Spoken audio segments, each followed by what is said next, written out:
How's it going, YouTube? In today's video, we're gonna be talking about a Scion IA, and we're gonna be replacing the door latch on this bad boy. So apparently, this latch doesn't want to latch anymore to the same hook right there. So, as you can see, it just doesn't latch anymore. So we're gonna be fixing that. And the way I know that it works or it doesn't work is because once you do this, the latch should stay down. You can tell right away that this thing just doesn't want to stay down. Even if I lock it or unlock it, it should stay down. And I'll show you guys on this other door. Wait, let me unlock the door. So you can see on this one, so you see how that one stays down, and then when it comes to like actually it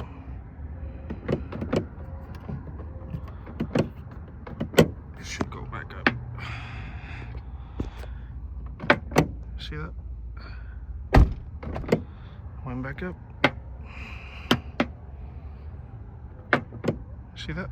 Yep. So that's how I know it doesn't work anymore. And just the sound too. So we're gonna be replacing that one with OEM part, with a brand new Toyota OEM part. If you're looking for the part number, there it is. Screenshot it, whatever you want to do. It's a Toyota Mazda part. It's original part. So we're gonna go ahead by starting the removal process of this. So first things first, you want to start by removing this using some pry tools. I would recommend using some actual prying tools to get this removed. Something similar to these, where you can like fit through in there and just like pry it up. All right, so let me go ahead and pry that open. I'm gonna need my 2 hands for that, and then I'll get back to you guys. All right, guys, so there it is. It's completely removed. It's down there. Make sure you unplug it. That way you can like remove the whole piece. There's also going to be a screw here once you get it removed to get this whole thing loose. Make sure to get this clip out right here. Pretty easy. So that makes it super easy. So I think after that should be about it. You can just start pulling the whole thing out. If there's another clip, I'll let you guys know, but I think that's it. All right, so actually I missed one. So there's actually one behind here. I didn't even see it. So it's just a little plate. You just remove it, and there it is. You just, if I can fit this in there. There it is.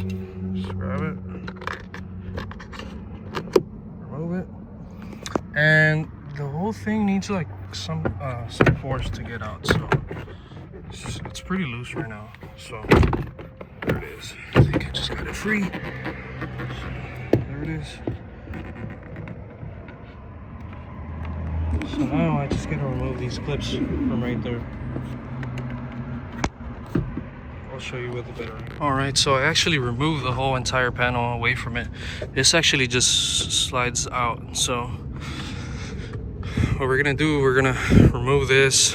We're gonna take these things out of here. So it's not hard. It's gonna be kind of hard to show you guys, but you just pretty much align it and get it out. I'm kind of gonna have to use my 2 hands for this maybe.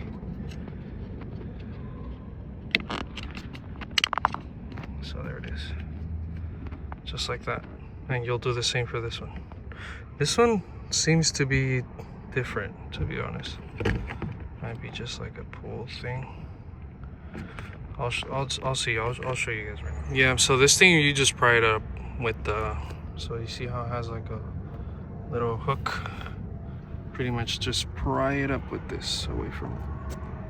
Next, we're gonna be removing this whole plate right here away from the actual car. So to make matters easy, what we're gonna do is just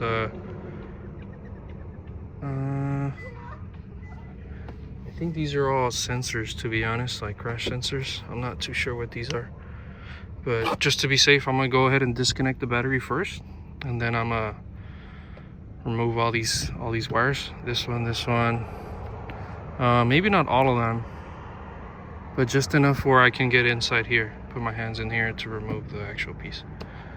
So, but I am gonna remove all these. 1, 2, 3, 4, 5, possibly that one too. Let's see how far I need to get to remove maybe this one too, to have access to this area. All right, so once you get those bolts removed, don't forget about the wire. This wire is connected here. This other wire is actually connected to the whole piece. So you can actually, it has a tape on there, so you can just untape it. And then there's a clip here, and then I needed to take these two off. So once that's removed, that should give you enough space to put your hand in there without having to remove this other junk. And then all that's left to do is just to remove these 3 bolts up here, and I think that should loosen up the whole assembly. So let me go ahead and do that. I'll get back to you guys when I'm done. All right, so those are the buttons right there. I mean the bolts to remove. And then I forgot to mention, these are actually 10 millimeters. So here's the old piece, as you can see, and here's a new piece.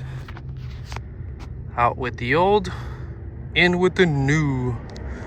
So you can tell that these are OEM by just the same markings on them. They're OEM, both of them. So I'm gonna go ahead and install this one again.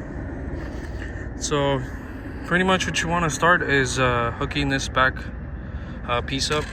It's gonna be kind of hard to see, but that you want to slide that into that. Once you get that slide them, because that's what works the back door, the door in the back. So once you pull it on it, it actually moves it. So there it is. So go ahead and put that piece up, and then there's also this up here. It's just like a little, I don't know, like a little securing rivet or something to keep it in place. So go ahead and once you get in there, put it in there, make sure it gets hooked on, and then pushed into the thing. There's a piece up here, so it pretty much goes something like that. And then once you push it into it. So let me go ahead and show you that and get it all bolted up so I can show you how it goes. Alrighty guys, so there, I got it in there, put the bolts in there. I connected the wire. I don't know if you can see it, but I don't think you can see it. But I connected the wire, and then I forgot to mention about this too. So this is just like a little piece. This is the part where it actually goes in. So this is what I'm talking about. So once, I would say, see that top piece right there? You can barely see it. It'd be kind of hard to see it anyways. So this just slides right in. Right after you're done, just go ahead and put it in there. Nice and snug. Once it fits nice and snug, that's when you know you got it. And then all that's left is just to put it back together, do the reverse, and I'll show you guys working condition once I'm done. Alrighty guys, so there it is. That's the finished product right there. As you can see, it's all put back together, all nice and neat. So just to confirm with you that it is working. So obviously you heard it slam. It opens and closes as normal. And the remote also works to actually lock it. So this would be the lock button. So that's locked, and it locks, and then unlock. It unlocks. So what more proof do you need than that? And obviously, it got dark outside. It doesn't take that long to do it, honestly. It just takes about 45 minutes at most just to get it done. If you like this video, give me a like. Consider subscribing, and if you like this kind of content, let me know. I daily drive this Scion, so if anything goes wrong with it, you bet I'm gonna fix it myself. So follow for more. I'll catch you guys in the next one. Peace.